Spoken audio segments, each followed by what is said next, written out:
Assalamualaikum warahmatullahi wabarakatuh. Saya Ayu Lestari dengan NIM 502120030 dari kelas 5A Ekonomi Syariah akan menjelaskan materi tentang matematika ekonomi dan keuangan. Nah, matematika ekonomi ini merupakan ilmu yang digunakan sebagai pendekatan dalam mempelajari ekonomi. Ahli ekonomi menggunakan simbol-simbol matematika dalam menyelesaikan permasalahan-permasalahan yang terjadi di dalam kegiatan ekonomi. Nah, selanjutnya, adapun perbedaan dari matematika ekonomi dengan matematika murni, yaitu matematika murni ini merupakan induk, sedangkan matematika ekonomi hanya merupakan matematika terapan yang diterapkan di dunia ekonomi. Hubungan matematika dengan model ekonomi ini sendiri yaitu memberikan pemahaman tentang matematika sebagai alat bantu menganalisis model dan masalah ekonomi dalam kehidupan sehari-hari, seperti dalam menentukan penjualan produk, harga penjualan produk, mengetahui untung atau rugi, mengetahui bunga pinjaman, dan masih banyak kegiatan ekonomi yang membutuhkan ilmu matematika. Selanjutnya saya akan menjelaskan tentang hubungan linear dalam penerapan ekonomi. Nah, beberapa fungsi hubungan linear dalam penerapan ekonomi diantaranya yaitu yang pertama ada fungsi permintaan, fungsi penawaran, dan fungsi keseimbangan.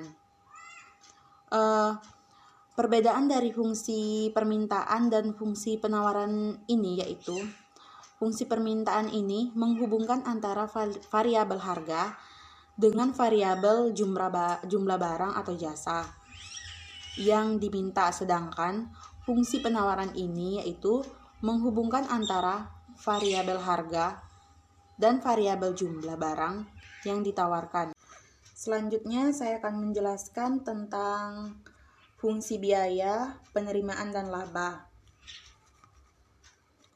Nah, yang pertama yaitu fungsi penerimaan. Fungsi penerimaan ini disebut sebagai fungsi pendapatan ataupun fungsi penjualan yang dilambangkan dengan R atau revenue, atau dilambangkan dengan TR atau total revenue. Selanjutnya, fungsi penerimaan ini merupakan hasil kali antara harga jual per unit dengan jumlah barang yang diproduksi dan laku dijual, yang mana rumusnya yaitu R sama dengan P dikali Q. R itu total penerimaan, P harga jual per unit, dan Q jumlah produk yang dijual. Nah, yang kedua yaitu fungsi biaya. Nah, fungsi biaya ini merupakan fungsi yang tidak bergantung pada jumlah produk yang diproduksi. Fungsi biaya dilambangkan dengan C atau cost atau TC, yaitu total cost. Nah, variabel cost merupakan fungsi biaya yang besarnya bergantung dari jumlah produk yang diproduksi dengan rumus VC sama dengan P dikali Q.